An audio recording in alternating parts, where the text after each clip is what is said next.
Uma saudação a todos os alunos do nosso curso de estudo de atividade à distância, do curso de Direito da nossa Faculdade Arquidiocesana de Curvelo, FAC.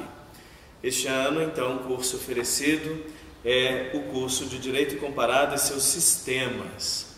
Algo que vai nos ajudar a entrar ainda mais na ciência do direito com maior gosto, tendo uma visão mais ampla do mundo e dos sistemas jurídicos contemporâneos. Nas duas primeiras unidades, tivemos a ocasião de fazer uma introdução, compreendendo no texto de Marc Angèle, membro da Câmara Emérito da Corte de Cassação e presidente do Centro Francês de Direito Comparado, entender o método e a utilidade do direito comparado. Tivemos também o auxílio do grande, talvez um dos maiores escritores de direito comparado, com o seu manual Os Grandes Sistemas do Direito Contemporâneo, de René Davy, que é, então, a nossa bibliografia fundamental deste curso. De fato, como todos os alunos bem escreveram na sua resenha inicial da unidade 1 e depois respondendo algumas questões da unidade 2, foi importante perceber a importância da ciência do direito comparado. Foi possível então perceber, estudando o texto de Marc Angèle, que muitas críticas se despontaram a respeito da ciência do direito comparado. Que todos os sistemas do direito nacional já são bem complexos, então estudar direitos estrangeiros poderia causar uma confusão. Outra crítica é aquela de ilusão de pretender conhecer o direito estrangeiro, visto que é algo tão pessoal de cada povo, tão subjetivo de cada povo. E, finalmente, lembrando que o direito faz parte de um patrimônio nacional. São críticas que o autor coloca vislumbrando outros autores. Mas essas críticas nós sabemos que são limitadas. A ciência do direito comparado trará uma grande contribuição para o estudo do direito. Já desde a antiguidade sempre se pensou que o conhecimento do estrangeiro fosse também importante ser conhecido. Basta lembrar aqui a grande expressão do direito romano, a primeira fonte de todos os direitos, já dizia o Codex Iuris Justinianeu, falando também da Lei das 12 Tábuas, esta lei que vai buscar lá a inspiração no Código de Solon, na Grécia Antiga, para inspirar a sua composição escrita de leis. Então, já desde a antiguidade se vê esta comparação com outros direitos estrangeiros. E o direito comparado ele vai nos ajudar, diferentemente das críticas que possam ser feitas a respeito dele, a ter uma ordem jurídica mais pacífica e coordenada entre os povos. De fato, então, é de grande importância a compreensão do direito comparado. O direito comparado ele vai ajudar a alcançar um conhecimento mais profundo dos sistemas jurídicos em vigor nas grandes famílias, como é o objetivo do nosso curso estudar mais adiante. Ele ajuda a aperfeiçoar também os sistemas pessoais de cada país. Assim, quando se vê e se vislumbra o direito de outros povos, se pode melhorar o direito do seu próprio país. É muito comum este fenômeno na África, em que alguns países tomam parte do direito penal de um sistema, parte do direito público ou direito privado de outro sistema. Há uma mescla de mais de um sistema, por exemplo, alguns países na África que tomam princípios do sistema inglês de common law e também dos princípios da nossa família romano-germânica. Isso aí já se percebe claramente a riqueza do direito comparado, com este esforço de aperfeiçoar cada vez mais o direito nacional. É também importante na comunicação entre os sistemas jurídicos, isto é, nas relações que podem gerar internacionais na definição de políticas estrangeiras. Então, para tudo isso, é importante um estudo comparativo do direito. Ele pode fornecer, de fato, base para a produção também de uma linguagem mais apropriada, também formar uma base para dar formação de dicionários bilíngues no âmbito do direito em outros tipos de relações, tanto políticas como econômicas. Então, essas críticas podem ser consideradas para nossa reflexão, mas são muito limitadas. O que vale é a compreensão da importância da comparação destes sistemas. E, de fato, o direito comparado ele nasce em 3 grandes fases. O autor quis colocar assim: a primeira fase constitutiva, lá em 1900, o início, com um fundo comum, isto é, tentando encontrar um fundo comum entre os diversos sistemas nos diversos países, com princípios gerais de direitos dos países civilizados. Este era a meta, este era o objetivo. Isto é, países que tenham mais ou menos o mesmo desenvolvimento político, social, econômico e moral. A partir desses países civilizados, encontrar princípios gerais que norteassem esses diversos países. Países esses que deveriam ter mais ou menos o mesmo desenvolvimento político, social e econômico, com o critério da comparatibilidade, isto é, comparar coisas do direito que são comparáveis. Então é importante assinar-se nessa fase constitutiva, no início do século passado, a ciência do direito comparado. A necessidade de comparar coisas que são comparáveis entre os direitos dos países que seriam então países civilizados, tendo o mesmo desenvolvimento político e social. O critério de comparatibilidade é muito importante e não se trata, é muito importante lembrar isso, de uma identidade formal destas regras, mas se trata de uma unidade essencial nos princípios do direito. Essa é a fase constitutiva. Esta fase é muito importante porque é a intenção mesmo de se criar esta unicidade na essência do direito, comparando os vários sistemas. Numa segunda fase, aquela fase entre guerras, entre a Primeira e a Segunda Guerra, esta fase de maior crescimento, podemos dizer assim, da ciência comparativa do direito. Nasce neste período, em 1924, a Academia Internacional de Direito Comparado e também a Associação de Direito Penal em Haia, um órgão de suma importância, como sabemos, que será de grande importância também no pós-guerra, no pós-Segunda Guerra. E finalmente a terceira fase, a fase do pós-guerra. No período da Guerra Fria se vê uma espécie de crise do direito comparado, como ele não atinge os seus objetivos, mas depois se redescobre a importância do direito comparado dentro de toda a utilização e utilidade, como nós já falamos aqui. A necessidade de uma interligação entre os povos, de uma harmonia maior entre os povos, mais tarde com o fenômeno da globalização, a importância de conhecer outros sistemas de outros países. Bem, isso é a fase introdutória para entendermos como é que mais ou menos nasce a necessidade de um direito comparado. Hoje nós vamos falar, sobretudo, da família romano-germânica. Ponto muito importante do nosso curso, porque nós vamos beber nas bases daquilo que é a constituição do nosso Estado de Direito, da nossa característica, daquilo que são os elementos que nos constituem. Com o declínio do Império Romano no século V, permanece aí este período de uma certa instabilidade. Nós tínhamos alguns códigos importantes que deixam para nós este patrimônio riquíssimo do direito romano, sobretudo o Codex Iuris Justinianeu, do século VI. É importante verificar isso na corte de Justiniano, este grande imperador oriental, que entendia que para se conquistar um povo, se conquistava através da espada e também através da lei. Justiniano, ele encomenda a formulação deste código que pudesse compilar a legislação antiga romana, atualizando para o seu período. Nós estamos no século VI.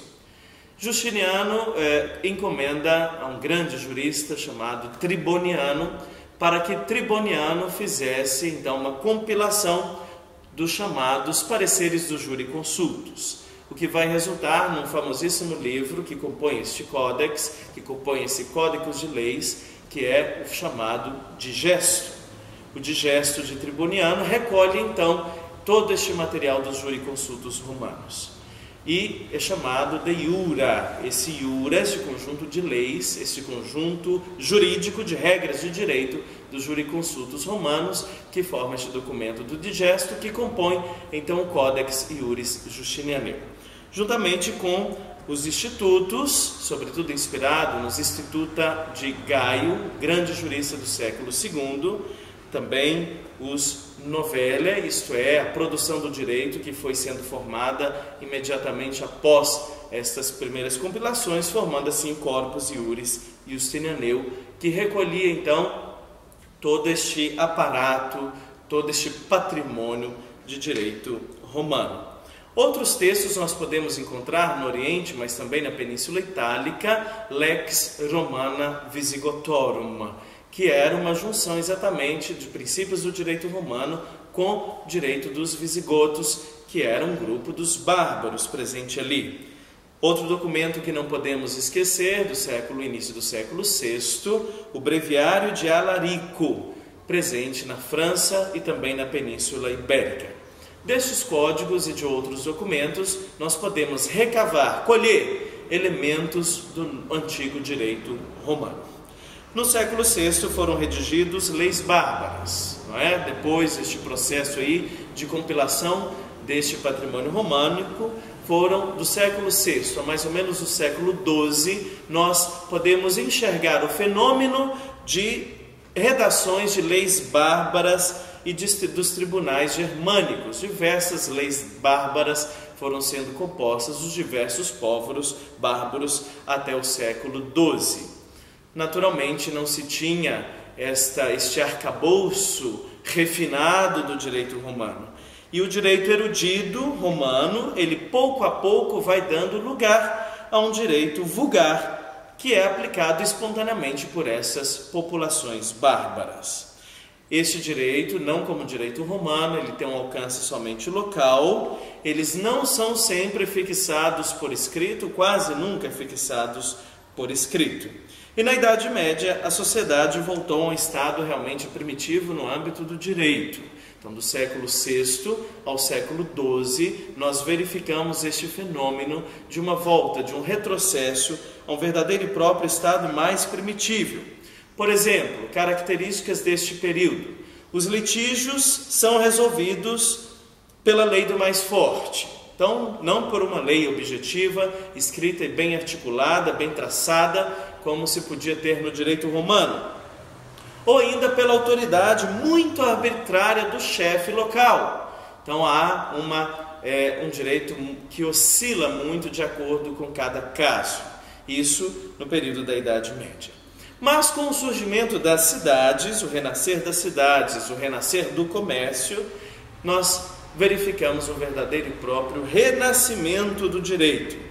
O ideal de uma sociedade cristã, vivida somente na caridade, isto é pouco a pouco abandonado, até mesmo pela própria igreja, que começa a distinguir o que é uma sociedade religiosa de fiéis e uma sociedade laica. A importância de um direito que vai dirimir as questões, não só pautado na caridade, mas na justiça. Surgem-se então as primeiras universidades. A primeira grande universidade, e esta é a primeira universidade pública do mundo, é a Escola de Bolonha. Então nós estamos ali no final do século XI, mas sobretudo do século XII, século XIII, a grande Universidade de Bolonha, é a primeira universidade pública do mundo, financiada então com dinheiro público. Nós podemos lembrar, por exemplo, a grande figura de Frederico Barbarossa, que financia esses estudos. Essas universidades vão redescobrir a importância do estudo do direito.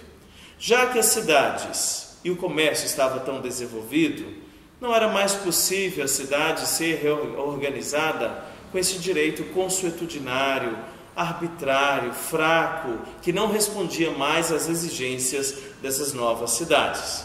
É preciso buscar então inspiração aonde? No melhor direito. Qual direito? O direito romano. E qual é o direito mais atualizado, mais próximo a nós, pensaram eles, do direito romano, senão o direito de Justiniano do século VI. Não é possível falar deste tema sem lembrar do grande mestre Irnério, este grande estudioso que vai a Constantinopla, hoje Istambul, não é, na Turquia, e recupera então esse corpo de leis de Justiniano e traz então para Bolonha. Paralelo a isso nasce também, já falei da igreja que começa a mudar a sua visão, nasce também o estudo do direito canônico, que formará junto ao direito civil o ius commune. Esses dois direitos, o direito canônico e o direito comum, que caminharão em conjunto formando este direito comum.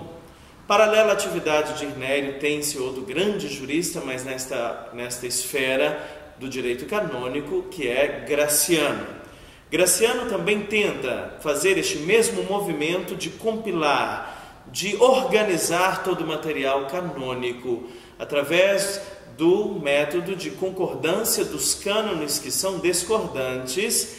E Graciano, inspirado no método de Ivo de Chartres, usa então este método, querendo criar um corpo de leis, ele cria verdadeiro método científico, canônico, e forma assim o seu decreto de Graciano.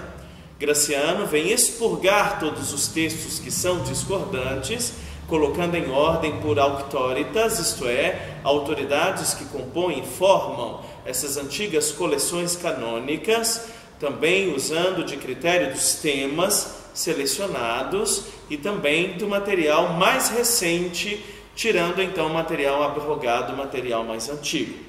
Graciano então forma o decreto Graciano, este decreto de grande importância, onde nós vimos nascer a ciência do direito canônico dentro deste contexto de efervescência da Universidade de Bolonha com o direito civil.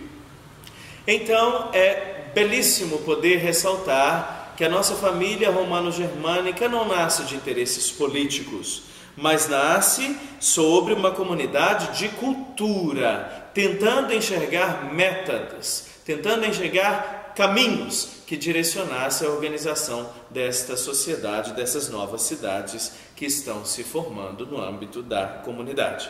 E o direito nessas universidades querem procurar um modelo que servisse de organização social, princípios muito próximos à moral que se vissem para a organização social. Então não nasce de interesses políticos, essas universidades não se inspiram no direito consuetudinário, mas vão beber na fonte direta do direito romano.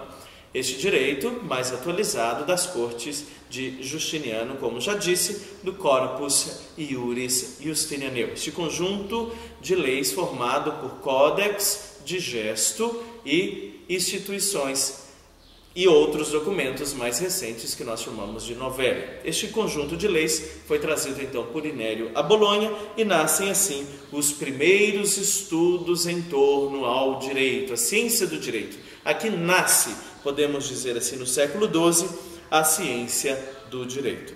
A necessidade então, qual é o objetivo? De superar, a necessidade de superar um direito local e elevar acima dos costumes que já eram atrasados e absolutamente insuficientes para o contexto, formando assim a base para uma verdadeira ciência do direito. E assim nós vamos ressaltar 3 escolas que nascem na escola de Bolonha, movimentos que nascem na escola de Bolonha. A primeira delas é a escola dos glosadores. Os glosadores fazem como que glosas, é como se nós pegássemos um texto, um livro, e vamos ao lado fazendo pequenas anotações ao lado desse direito que já existia, do direito romano.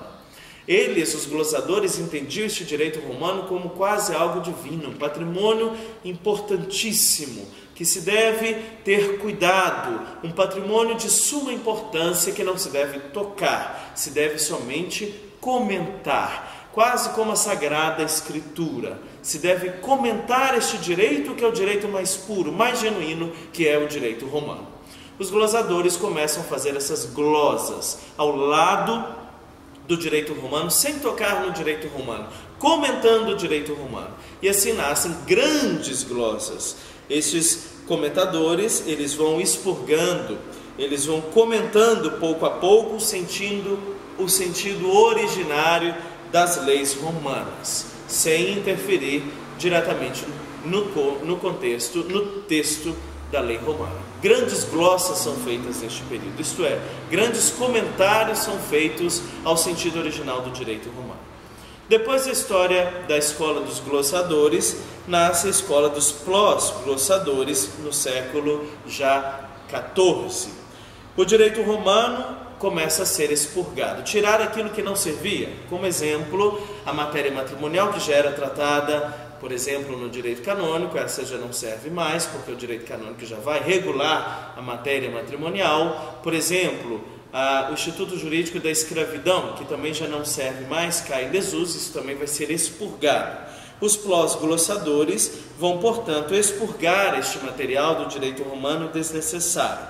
E começam a ver a importância do desenvolvimento de alguns institutos inteiramente novos, sempre olhando para o direito romano, mas atualizando este direito romano, como, por exemplo, o direito comercial e o direito internacional privado. E este direito dos pós-glossadores, que vislumbram direito mais sistematizado, organizado por matérias, diferente do caos que se encontra, por exemplo, no livro do Digesto de Triboniano, lá do Códicus Iuris Justinianeu. Utilize então, portanto, dos textos romanos para introduzir o quê? Regras que sejam adaptadas ao contexto da sociedade em que viviam. Então, há uma evolução entre a escola dos glossadores, que simplesmente comentam, tentando encontrar o sentido original do direito romano, da escola dos pós-glossadores, no século XIV, que vão evoluir, caminhar com o direito romano, aplicando ao contexto atual em que se encontrava. E, finalmente, a escola do direito natural, no século XVII e no século XVIII. Se abandona o método da escolástica, que é aquele movimento de reflexão pautado em uma reflexão teológica dos grandes escritores teológicos do período medieval. Se abandona este conceito religioso, uma visão de um direito natural pautado nos ensinamentos de Deus que já existe, e a escola do direito natural do século XVII quer colocar o enfoque no homem, no direito subjetivo, na razão que gera o direito. Afasta-se um pouco mais dessa visão do direito, da visão do direito justiniano como tal, aplicando em maneira melhor os princípios do direito romano, que devem ser examinados. Não qualquer direito romano deve ser aplicado. O direito romano que seja racional, que esteja conforme a razão. Então, se procura um direito com princípios que sejam plenamente racionais, com modo e método lógico, a imitação das ciências que estavam nascendo. Isso nós estamos no século XVII e no século XVIII. Afasta-se, portanto, da ideia de uma ordem natural originada por Deus e passa a construir uma ordem social na consideração do nome. É interessante perceber que parece mesmo um paradoxo o nome Escola do Direito Natural, quando a Escola do Direito Natural não quer se ocupar do direito natural ditado por Deus, mas do direito racional. Mas esta é a nomenclatura e esta foi a titulação que tomou a Escola do Direito Natural. E a ideia do direito subjetivo vai dominar sobre o pensamento jurídico.